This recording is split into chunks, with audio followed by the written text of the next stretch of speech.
All right, welcome to all of you who've just joined. My name is Chris Boone. I'm the Dean of the School of Sustainability at Arizona State University. I'm very pleased to have all of you on board for this very special webinar. We have a really extraordinary panel with us today for our series that we're going to use this opportunity to talk about how sustainability is something that is not just a concept and idea, but something that can be practiced. So we have CaSondra Devine, who's the head of Sustainability Enterprise at Wells Fargo, Kate Brandt, who's Google's Sustainability Officer, and Bruno Sarda, President of CDP North America. Before we go to our panelists, I want to acknowledge that this is World Environment Day, June 5th. It was established in 1972, just a couple of years after Earth Day, by the United Nations at the Stockholm Conference on the Human Environment. And this conference was a watershed moment in the development of principles in sustainability that are now so important to not just the way that we think, but also the way that we act. And that, of course, will be the theme for what we're talking about over the next hour. So I want to start by asking each of the panelists to reintroduce themselves, describe their roles, and the sustainability work undertaken by them and their organization. So we'll start with CaSondra. CaSondra? Absolutely. Thank you, Dean Boone. Before I get started, again, my name is CaSondra Devine. I am the head of enterprise sustainability at Wells Fargo. And on behalf of Wells Fargo, I would like to first thank you, Dean Boone, and Arizona State University for bringing us together to have this dialogue. You know, as we're all aware, there have been a number of deeply disturbing events recently that have shaken us. More than ever, this has reinforced the importance of sustainability, not just environmental sustainability, but social and economic sustainability as well. You know, at Wells Fargo, we stress the importance of fostering diversity and inclusion, dignity, and respect among our employees, and supporting and respecting the communities where we work and live. But from an environmental sustainability aspect, we aim to accelerate the transition to a low carbon economy and reduce the impacts of climate change on our communities, employees, by embedding sustainability across our products and services, our operations and culture, our philanthropy, our stakeholder engagement. As the head of enterprise sustainability, I have the awesome opportunity of leading a team in support of this aim through a sustainability platform called Impact Today, whether that is collaborating with our suppliers to participate with Bruno and his organization with the CDP supplier program, to working with diverse and small businesses, having conversations about how to engage on opportunities for contracts and building sustainability throughout their business models, to engaging with our employees to build awareness where they have and are meeting them throughout their journey, encouraging commitment to take action, to working with our awesome over 40 green team chapters, domestic and outside of the US, as environmental stewards, taking action on behalf of the company. And like today, observing environmental awareness days and collaborating with environmental organizations to address community needs and taking action that improve our world. You know, last I would like to say a little bit about the work Wells Fargo is doing as well, collectively with the Sustainability and Corporate Responsibility Group, working across the company to collaborate with key stakeholders within our business lines. So you asked for a few specific examples. You know, Wells Fargo is one of the largest investors in renewable energy in the US. At the close of 2019, Wells Fargo's tax equity investments represented 10.3% of all wind and solar generation capacity nationwide. And as we think about our operations perspective, we've met 100% of Wells Fargo's global electricity needs with renewable energy since 2017. Primarily through the purchase of renewable energy certificates, and we're making tremendous progress on the second phase of our 2020 renewable energy goal, which is to transition to long-term agreements that fund net new sources of green power. But lastly, as a company, we continue to make progress towards our corporate responsibility commitments, and most recently have published our climate change issue brief and our 2019 corporate responsibility highlights. All of this, including our Impact Today page that I referenced a little while ago, can be found on our Wells Fargo Corporate Responsibility page. Our CEO, Charlie Schwartz, when he joined Wells Fargo, he signed a Business Roundtable statement on the purpose of a corporation, and it referenced several of the things that I've just touched on. So I'm really excited about the progress that we've made as an organization and how we'll take what we've learned along our journey, collaborating with awesome organizations like the ones we have on this panel today to advance the work around sustainability for generations to come. So that's a little bit about what we're doing at Wells Fargo around our sustainability journey and a little bit of what I lead on behalf of the organization. Thanks, CaSondra. Kay, could you talk a little bit about your role at Google and what Google is doing as a company to address some of the sustainability challenges? Absolutely. Thank you so much for having me, Dean Boone, and great to be with you, CaSondra and Bruno, and thanks everyone for joining us today. I certainly, echo what CaSondra said about these extraordinary times that we are living through, and that they again highlight just the deep importance of the work that we all do on sustainability. So it feels like a very timely moment to be having this conversation, not just on World Environment Day, but given everything else happening in the world today. In my role at Google, I have the pleasure of serving as our sustainability officer, which means I lead our global sustainability program across our worldwide operations, products, and supply chains. And at Google, sustainability has truly been a core value since our founding. And our mission for our program is that we strive to build sustainability into everything that we do. And we're committed to using Google technology to enable everyone to take action to build a more sustainable world. So because we have had this program as part of the fabric of our company since the beginning, we have some very long-standing commitments. We're the only major company who's operated as a carbon neutral business for the last 13 years since 2007. And we do this through a three-part strategy of focusing deeply on energy efficiency across our operations. We're also committed to matching 100% of our electricity use with renewables, and we also purchase high-quality carbon offsets. And renewable energy has been a particularly large focus for us in our operational sustainability program. Since 2010, we've signed over 50 power purchase agreements for over 5 gigawatts of wind and solar energy. So this makes us the largest corporate purchaser of renewable energy in the world. And these projects have enabled over 7 billion in clean energy infrastructure to be built, as well as thousands of associated jobs. And also, as we think about work around renewable energy, we are very focused on the importance of transforming markets. For us, this work isn't just about Google meeting our commitments and delivering sustainable products to our customers. It's about utilizing our demand, working with partners and policymakers to drive greater access to renewable energy for everyone. And so that has been a core focus of that work for us as well. On our data centers, for folks who know Google a bit, you will know that data centers are in many ways at the core of how we operate as a business.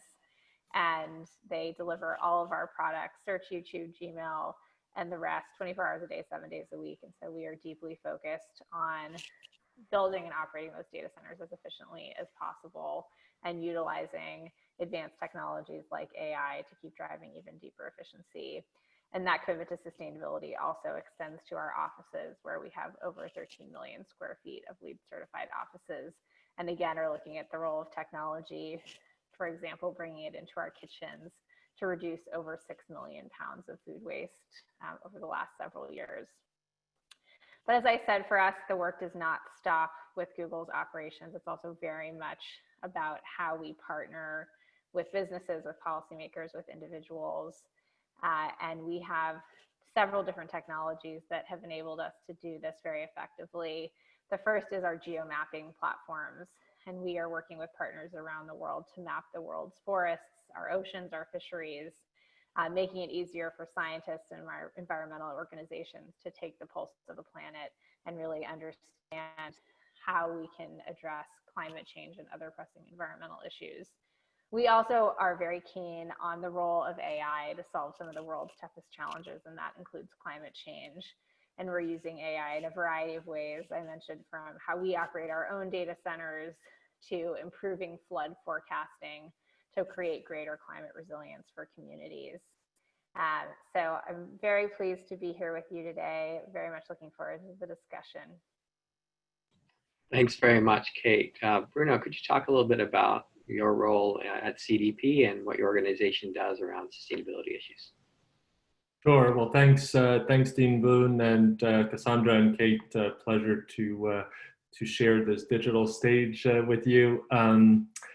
For sure, I think as you've acknowledged, I think we're all deeply moved and troubled by some of the most recent events we've all lived through, and especially in our work, really trying to connect both what we can do to help, what we can do better as well, and acknowledge the links. I think certainly our work in driving environmental progress is about deconstructing, institutional systems and structures that perpetuate the status quo. And in many ways, that's what's needed in many other areas as well, to rebuild both the clean and equitable and inclusive future we all want and deserve. Our work at CDP, formerly known as this Carbon Disclosure Project, is, we pioneered environmental disclosure. We're turning 20 this year. We're the global environmental disclosure platform for companies and cities.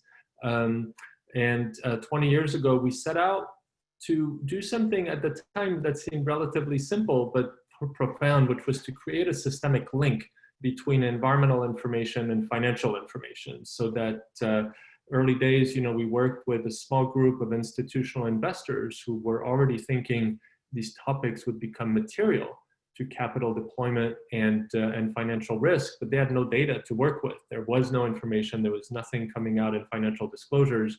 And so, what started out as a small group of investors asking information from a small group of companies, last year we requested information on behalf of investors who manage about $105 trillion in assets, and information requests from procurement organizations who spend over $4 trillion in procurement spend.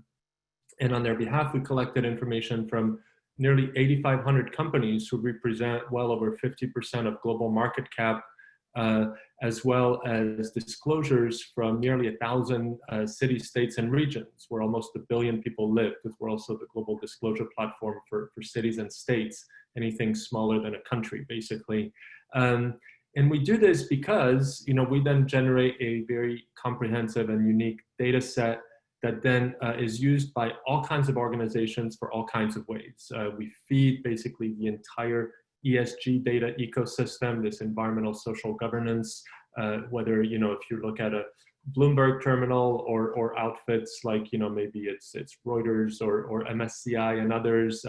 Most large institutional investors nowadays leverage our information in either the, managing the carbon intensity of their portfolios or deriving, kind of risk profiles for their investment strategies, but also academic institutions, obviously, to inform their climate research or water or on deforestation pertaining to actions and the role of business, of cities, of capital. And also, the rest of the environmental movement. Again, we collect information in terms of what is happening in the world of business and finance and cities, so that all the other actors in the environmental space, can have a more informed approach to their advocacy, their activism, and their programs. Beyond generating data and insights, we also really push for action. So CDP is kind of the tip of the spear in many areas to drive action, the most notable being the Science-Based Targets Initiative. So we've gotten now nearly 900 large organizations to set or commit to set science-based targets, and collectively these organizations represent nearly 1 billion tons of greenhouse gas emissions, equivalent to a big chunk of Western Europe. So again, in terms of the voluntary commitments we see from business, these have actually multinational impact scale if we can get them to go there, and so much so that we're now very far along in helping set science-based and science-informed goals for things like water and other dimensions of natural capital. So anyway, I'll stop there, but thanks again for having me. Thank you, Bruno. So the subtitle of today's webinar is Taking Action Where You Are. So CaSondra, I'll turn to you next and ask you the question, what actions can individuals, communities, and organizations take to be good stewards of the environment while improving well-being? No, absolutely. That's a great question, especially in the time that we're in. And so what I would say is, personally, I think about the whole person. When I started in this role about 5 years ago, we began to ask some questions, or I began to ask some questions internally and externally around what is environmental sustainability and what are people doing as it relates to sustainability and well-being. And as this COVID-19 time it's more time than not to really take a step back and reflect on how do you take care of the whole self. So when I think about organizations, communities, and individuals, I kind of look at them from a collective perspective. And so we start at home. Like I shared earlier, are working very closely with our corporate properties organization.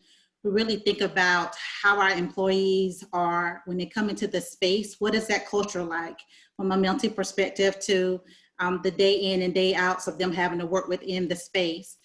From that to when a customer goes into one of our branches and what is that experience? And we have employees in those branches that are serving those customers. And so, what is the lighting and how does that impact that experience throughout the entire process? So I think, from a brick and mortar perspective, we can think about the well-being and how do we ensure that we are providing the most efficient opportunity that we can from a cultural aspect.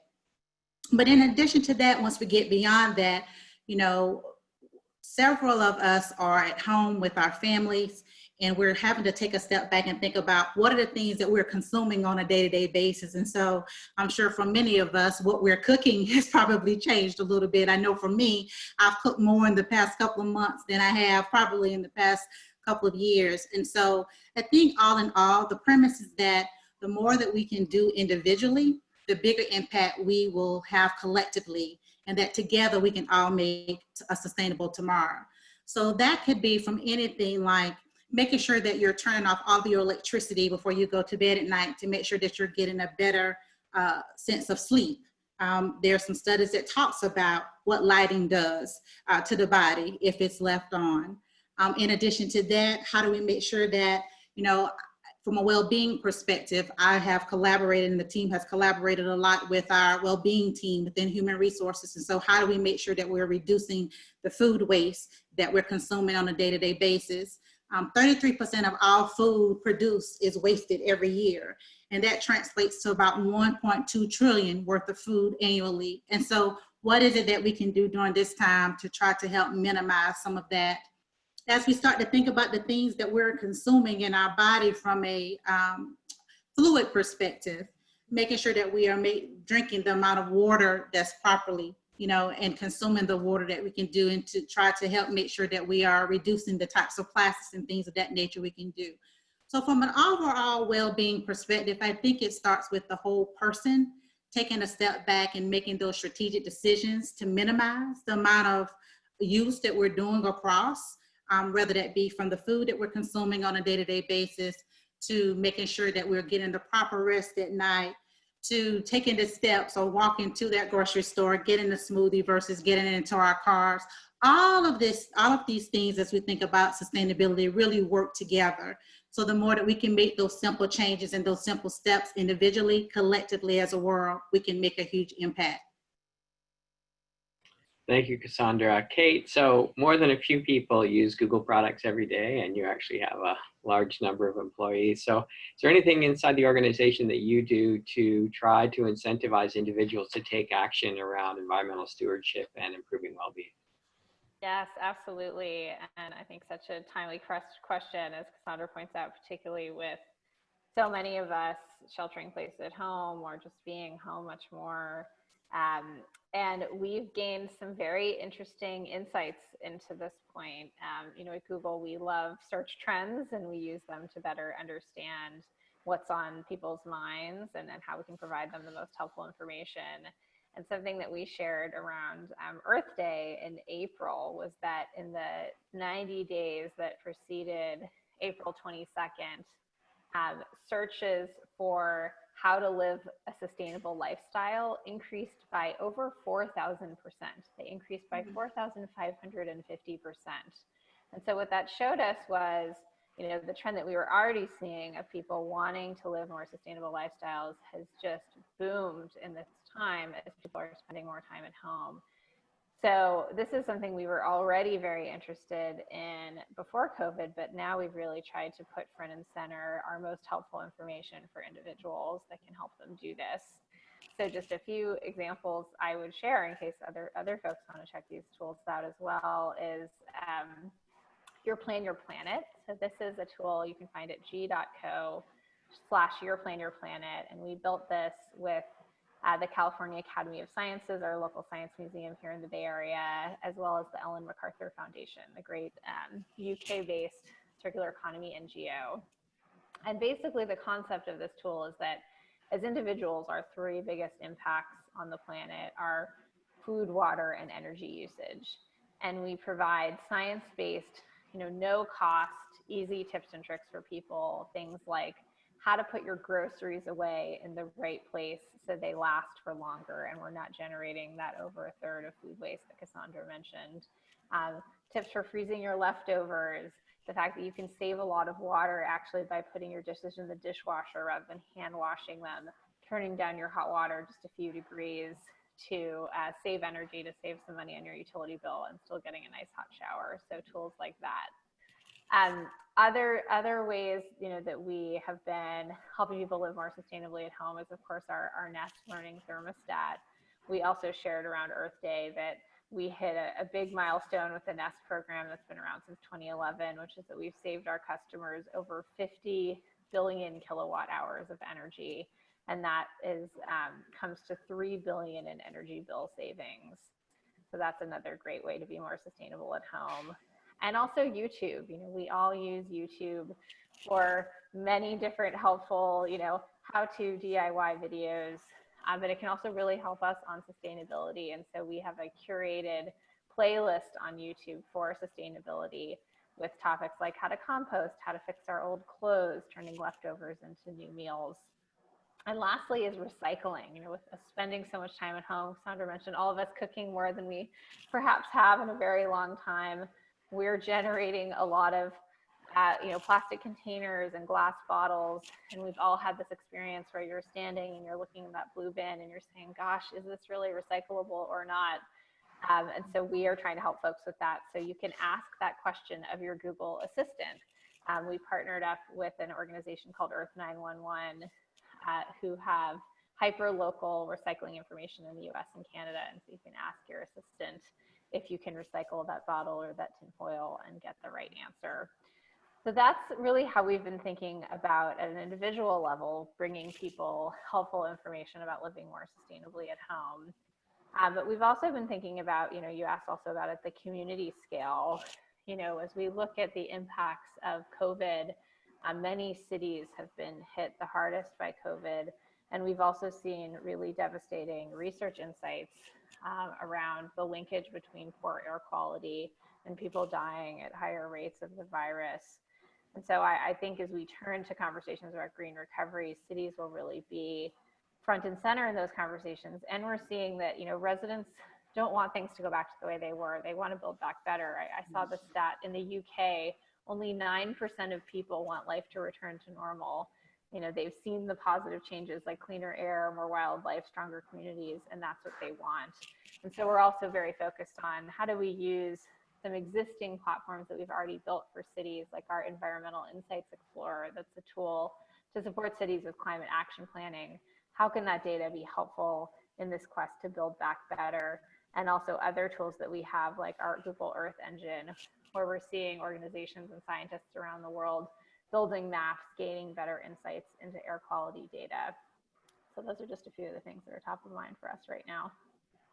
That's great. Thank you, Kate. And I'm sure you'd be happy to share those resources with the participants and the audience.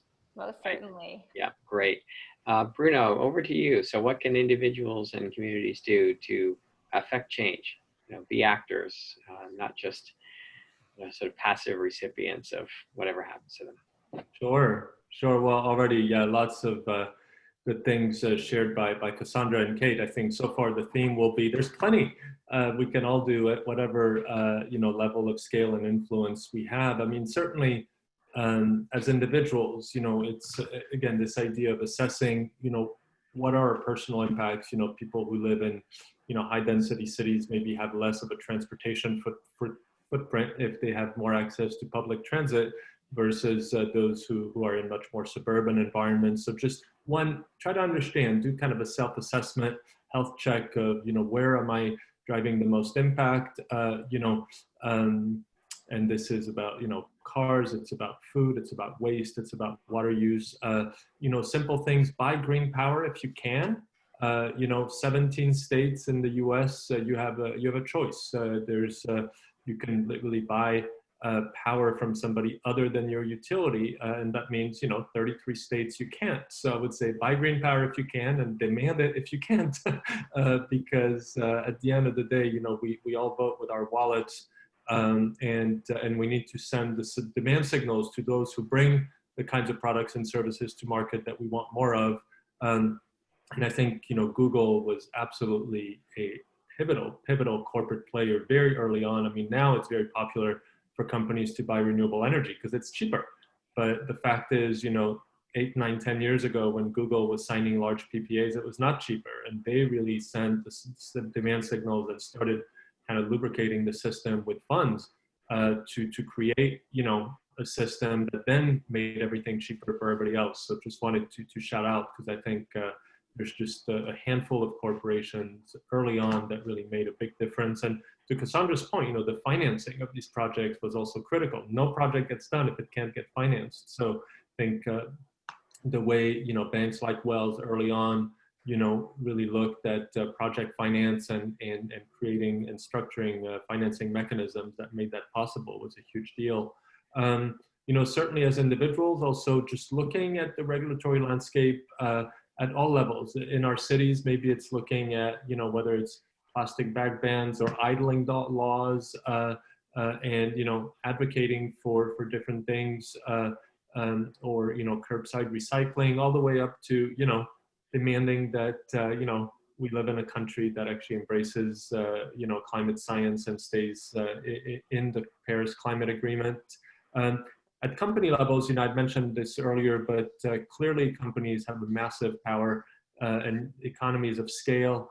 So, we work a lot with companies around both driving transparency, ambitious goals, and then driving action across the value chain. I was recently speaking to 1,500 people in the automotive sector, and, reminding them that the automotive sector alone buys 40% of the world's steel, and steel alone generates between 7 and 9% of global greenhouse gas emissions, right? About 3% of what aviation generates. So we hear a lot of people talking about, flying, which clearly is a deal, but, steel is actually also a really big deal. So looking at, what can the automotive industry do to both, in terms of design and procurement decisions to drive change and use their scale. Certainly also business, whether it's advocating for policy, but also, instituting policies of their own. We heard some of here, but whether it's things like supporting flexible work and allowing people to either change their commute hours, reduce their commute days, incentivizing behaviors. One small thing we do at CDP, we're based in Midtown Manhattan, is we give a free membership to all of our employees to the City Bike program, so that they have free access to bicycle anywhere they go in the city, which many of our employees use it. If you have parking lots, put EV chargers there. Again, people will be more likely to buy an electric vehicle if they have a place to plug it in when they get to work. Something else we had done at my previous employer, we subsidized CSA shares, community supported agriculture. So that's a great way to promote, more local food production and healthier eating. So these are just small examples. At a community scale, actually, there's also a variety of things. Cities are a really exciting platform for action in all kinds of ways. We do a lot of work with cities, and in fact, I have to give a huge shout out also to Wells Fargo, who's been a key partner for CDP and funder of our work called matchmakers. So, across our city disclosures, cities disclose a lot of innovative ideas and basically project ideas they have for anything from green infrastructure to more resiliency. And these projects add up to over $100 billion of financeable projects. But often these cities, depending on their scale, don't always have access to all the ways that they can finance these projects. In some cases, there's some maybe impact investment for green infrastructure or community resilience, these kinds of things. So this matchmaker platform, as the name implies, tries to make these projects visible to a whole host of potential financing partners to again advance the ability of these cities and these communities to move from project idea to project execution. Then the last thing I'll say maybe about communities is I think really embracing the concept of partnership. We see and get involved in all kinds of great examples. One is what we call the MRCTI, the Mississippi River Cities and Towns Initiative. And as the name implies, it's really the cities and towns up and down the Mississippi River from north of Minneapolis all the way down to New Orleans and a lot of smaller cities in between, as well as some of their trade associations like the American Soybean Association or even the Riverboat Tourism Association, all working in concert because they all care about the health of the Mississippi River Basin as a key hotbed of not just economic security, but frankly physical security. Because when that river behaves erratically, it can cause a lot of property damage and loss of life. Something else we're very involved in is driving this thing called the CBCA, or the City Business Climate Alliance. Because at the end of the day, businesses are only as resilient as the places where they do business and the places where their teams and employees and customers live. But also cities are only as resilient as the economic activity that they can retain and develop in their areas. So really trying to foster these partnerships so that again, this idea that together we're stronger than apart. And I think there's plenty of good lessons there at all levels. So these were just some examples from me, Chris. Thanks very much, Bruno. All right, I'm going to turn to some questions from the audience. We collected these ahead of time. We won't get a chance to ask all of them, but we will share them with the panelists.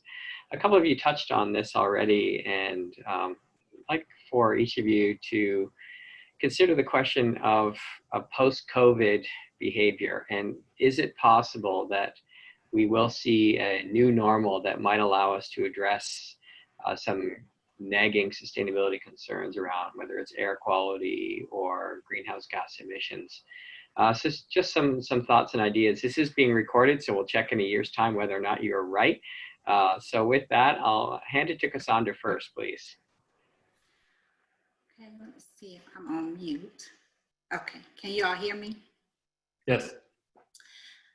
Yeah, I think that we are all becoming more robust in our technology than ever before. So that's one of the things that I would say post COVID-19. I don't think that, I think that we're getting up to speed on what it means to be a little bit more innovative and more robust in our technology.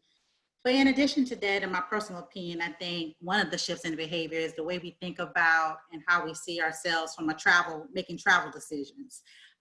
Things that we thought we had to get on the plane to travel across the world to do, some of those things, of course, absolutely we will continue to travel. But, I think we found some innovative ideas on how to be a little bit more strategic in our decisions as it relates to travel and kind of the distance across the world, and what does that mean as we make some of those business decisions. So those are just a few. I want to give others an opportunity to share, but those are the two biggest things that come across to me: how we work with technology and innovate across our business practices with the world, with our families, and how we think about travel and the impact that we can make to reducing carbon emissions from that aspect.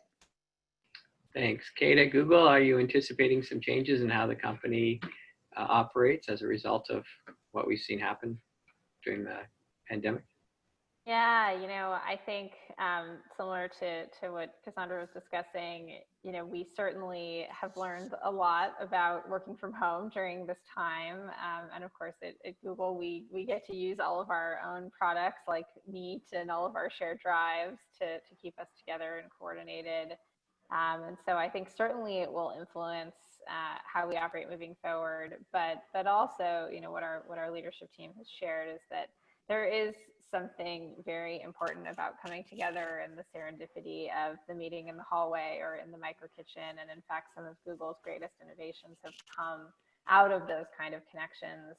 So I think as we move ahead, we will need to both learn from the lessons of we actually can be very productive from home in many ways and can reduce the burden of commuting and the environmental impact, the burden of travel and its environmental impact. But that also those human connections are going to remain really important. So I think that's how we're thinking about it. Thank you. Bruno? Yeah, a couple of thoughts to add to what CaSondra and Kate have said. I mean, one, I think internally to CDP, we've being based in Midtown Manhattan, obviously, have felt strongly the some of that immediate anxiety around the pandemic. The reality also of our workforce is, we're a nonprofit, and the makeup of our workforce, many of our employees are relatively early in career. So, early in career nonprofit means you're not making a whole lot of money, and living in a place like New York, it's tough. And so one of the things we found is that many of our team members did not necessarily have adequate dwellings, for a prolonged work at home stay. In some cases you have a couple of flatmates, you have barely room for a bed in your room, and a small kitchen table, that you're sharing with two others who are also trying to work from home and make breakfast and those kinds of things.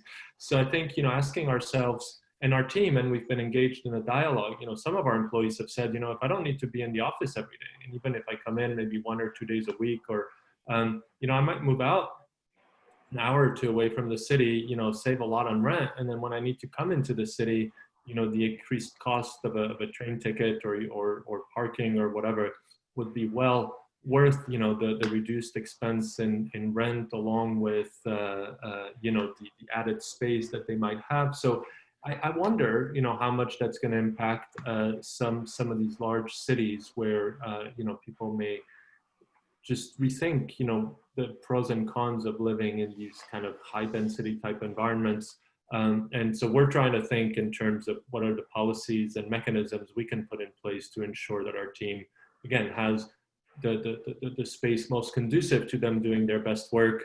The other thing that I think, we do quite a bit of work around sustainable food systems and really looking across systems. And, I think we've seen already a lot of indications that I think food is going to change as a result. I think we've seen clearly both the impact on the fragility of some of the animal protein supply chains, certainly the vulnerability of their workers, and clearly workers who tend to be predominantly brown and black, a lot of use of things like prison labor and others. And so I think, a lot of people were not necessarily kind of seeing a lot of these things, but I think all these news items have make us realize that there's a lot of work to be done to create more resilient, more equitable, I think more healthy, and ultimately more sustainable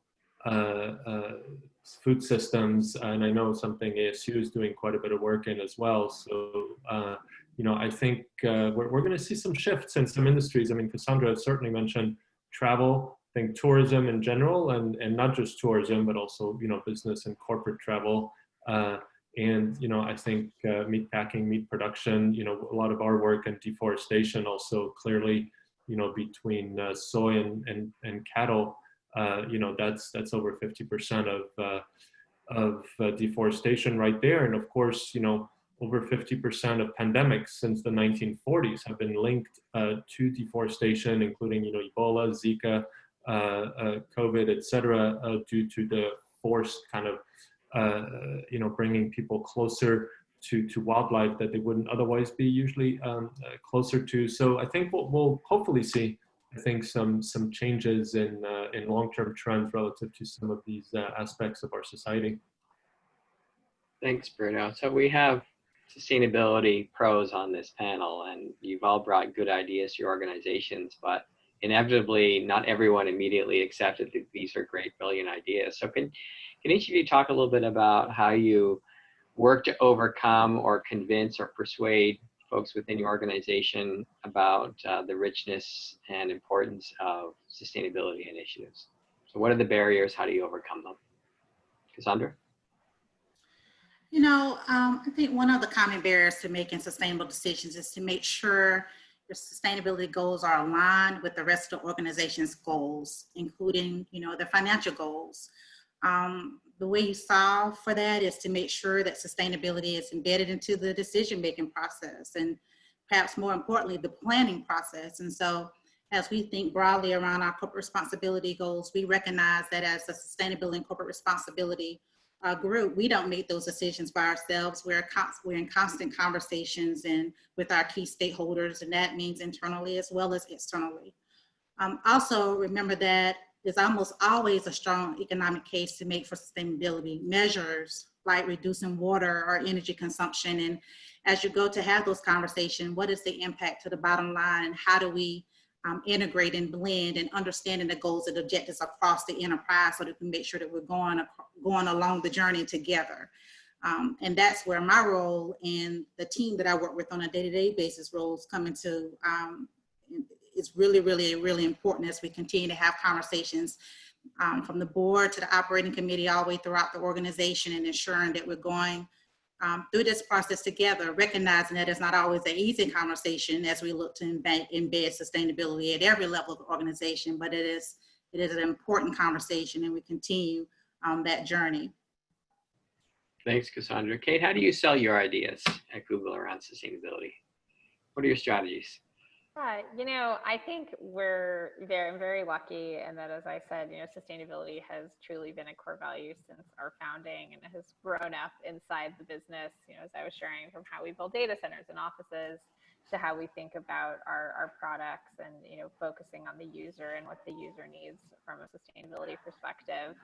But I think for me, the recipe for success has often been, having both leadership buy-in and really strong grassroots buy-in from within the employee base. We're also very lucky that we have employees that are very passionate about these issues and also incredibly talented. And some of our most interesting and innovative ideas have come out of, what we call 20% projects, where anyone at Google can work on a side project.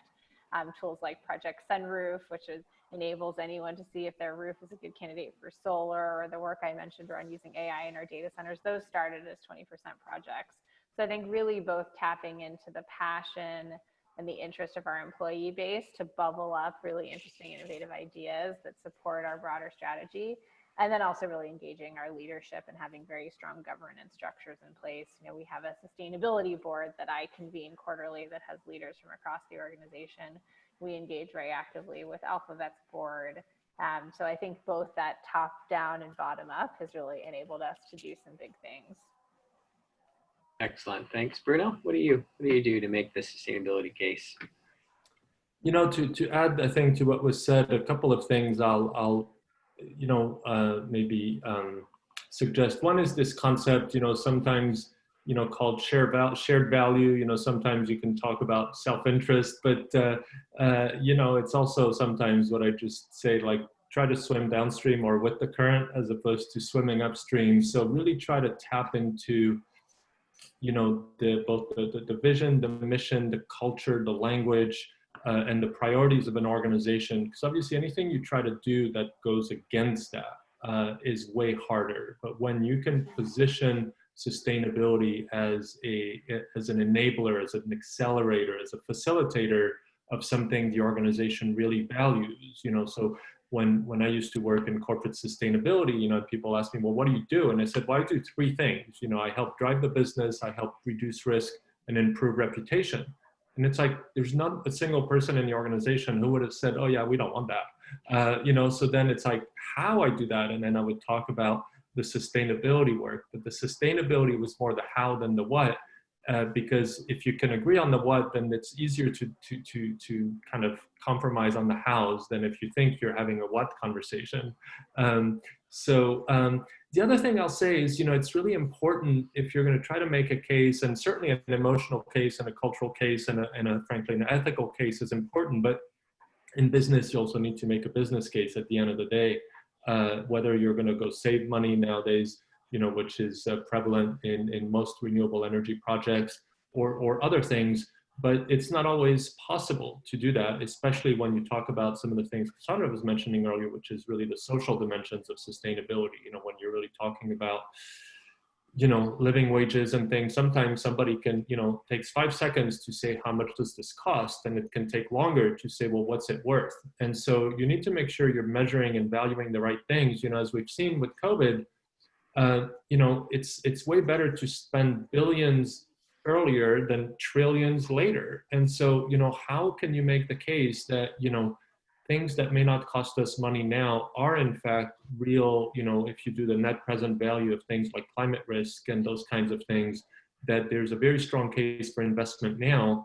But, my experience also was that a lot of sustainability professionals aren't necessarily experienced, financial professionals, and have sometimes been reluctant to engage their finance departments. And my advice to them would be, go make friends with your CFO tomorrow, because as soon as they're your ally, that's going to become a huge lever for change for you.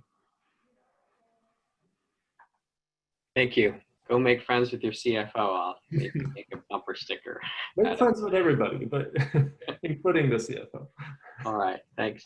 So the other reason for celebrating with all of you today is we're really proud to announce a new initiative. It's a partnership between Wells Fargo and ASU. We'll be launching a new resource toolkit, and it's really to address, again, that second half of today's webinar is how can you take action where you are. And so I'm going to ask CaSondra to talk a little bit about the why we decided to create this partnership, and then we'll talk a little bit about what this resource is and how we can link up with great organizations that all of you represent. CaSondra. Absolutely. So, a couple years ago, Chris and I were in Arizona State University as a whole, we're collaborating on this K through 12. I think at that time, Chris, we call it the Regional Academy. And I flew, we talked about carbon emissions, but at that time I flew to Arizona State University, and we spent a lot of time talking with some pretty smart people all across the university. But it came with a conversation and a purpose around, but what is it that we're really trying to accomplish more long-term? We recognize that the Regional Academy was an awesome program. The teachers and the students totally enjoyed that program, and being able to take concepts back into their classroom, and students being able to learn about, circular economy and all types of things from the beginning to the end. And it was really exciting. But simultaneously, while that was happening, we were launching our Impact Today for Sustainable Tomorrow platform, really focusing on not only our employees, but our suppliers, our customers, and communities. And the question became, how do we scale beyond just building that pipeline across a couple of regions? How do we go and expand this and enhance this and involve this? And as Kate and Bruno were talking about, a lot of the actions that employees can take at work, at home, and community, we had a microsite internally that does that, and even still does today, as we strive to reach our 250,000 employee commitments by the end of the year. But what team members continue to ask us is, and what are we also doing outside of our four walls? And so as we continue to have conversation, we wanted to work on a couple of pilots. So we collaborated with Arizona State University on a Yosemite virtual excursion opportunity to engage, because everybody doesn't have the opportunity to go to Yosemite Park. And so how can we bring that experience virtually? And that pilot went really, really well. We also brought some awesome professionals together to expand that conversation around how to build on that narrative and storytelling. And so that went really well. And so that narrative and that buzz can continue to have that conversation. And then simultaneously, our suppliers have continued to enhance their skill sets. But all diverse suppliers and suppliers as a whole have the opportunity to get certifications and things of that nature. And so we talked a little bit about some of the modules and things that we've been able to collaborate with Arizona State University over the years on. And so when we took a step back from that, we did our last pilot around the 24 hours of sustainability last year to look at these virtual vignettes that we were able to do during Earth Day and have something on the top of each hour come up and educate on all of these best practices that thought leaders are doing all across the globe.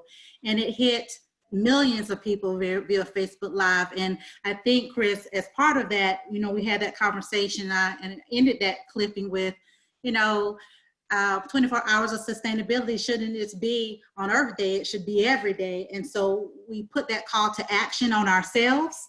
And so we're here today, almost a little bit over a year later, to bring what we believe is a great solution to provide an opportunity for not only students and teachers in regions, but also students across the world, teachers across the world, communities across the world, suppliers and businesses across the world, employees across the world, the community at large and a whole, in this time of COVID, to be able to virtually be able to tap into an opportunity to learn what things are around sustainability and things of that nature. And Chris, I know you're going to talk about it a little bit more on what that experience will look like, but you know, at Wells Fargo, we can't be more excited to be collaborating on something that we believe is an opportunity to really further the scale and reach around sustainability for years to come. So with that, I'll turn it over to you. Thanks, CaSondra. And for those of you who are not from Arizona State University, you've probably not seen the charter, but the really important line for me on that is that we measure our success not by whom we exclude, but by whom we include and how they succeed. We take that line very seriously. So it's not just about being inclusive and representing all the communities of this state, the country, and hopefully the globe. But it's also trying to find ways to make sure that learning doesn't happen in very prescribed times using very prescribed tools, that learning happens throughout an entire lifetime. So we talk a lot about lifelong learning. And so what this new platform, which is sustainable-earth.org, will allow you to do is, no matter what your age, no matter what your station in life, is to be able to find tools and resources to take action where you are. And this can be anything from whether it's individual behaviors, or it's things you can organize at the community level, if it's ways that you should be investing your money, if it's ways that you should be making decisions about what to buy and what not to buy, where you can get great information, whether that's from Google or Wells Fargo or CDP. So it's not just telling people about the nature and the issues of the problems, and I think we all recognize those and we need to continue to do that. But how do we give people the tools and, most importantly, the mindsets that they can actually make a difference? So sustainability, I think, rests on the notion and ideas of, first of all, hope. If you lose hope, then we all of us collectively have no hope for a brighter future. The second is the notion of agency, that individually and collectively we can make a difference. We don't have to accept what we've been handed. We can make a difference. We can help to chart our own futures. And the third is a sense of responsibility, and that's responsibility to ourselves, but also to our communities, and ultimately to the planetary systems on which we all depend. So we created this resource with that in mind. It is not something that we are just simply pushing out at people. It's inviting participation. So we're asking all of you on this webinar today, and for those of you have a chance to speak with loved ones and friends and others, to come to the website and take a look. What can you contribute? We're here to listen. The other thing is that, as I'll say humbly, as one of the leaders in sustainability education in the United States, if not the planet, we're hoping that we'll be able to use the vast expertise that we have here at the university to help really think through, first of all, what are the really key levers? What is good quality evidence versus solutions that may be lacking evidence or scientific underpinnings, so that people can trust the information that they're getting on this website, that it is powered by ASU and it has the stamp of approval by Arizona State University, particularly all the sustainability expertise here. So I invite all of you to go to the website, check it out, but most importantly, give us feedback and send your ideas in. We will have a group of individuals that will take those ideas, consider them carefully, and if we think that these are really viable solutions that others could use, we will put them up. We will put them up there. So with that, I want to just close by thanking this extraordinary panel. I feel so lucky to have the three of you on here today to talk about these issues, especially at pivotal times like those that we're experiencing now with the Black Lives Matter protests, with the COVID pandemic. I think we're at an opportunity space where, you know, I think we've all heard the famous words of Winston Churchill, never waste a crisis. So how can we make sure that this disruption doesn't just lead to chaos, but it actually leads to new pathways forward that really take advantage of all that you are doing, our panelists, and all that we can do together. So with that, I want to thank CaSondra Devine and great partnership that we've had with Wells Fargo. I want to thank Kate Brandt and all the extraordinary work that you're doing at Google, and Bruno Sarda at CDP North America. Thanks to all of you for your thoughts, your wisdom, and for sharing your great ideas. And with that, I think we're almost at the top of the hour. So thanks again to everybody, and we look forward to continuing the conversation. Thank you. Bye. Bye-bye. Bye-bye, everyone.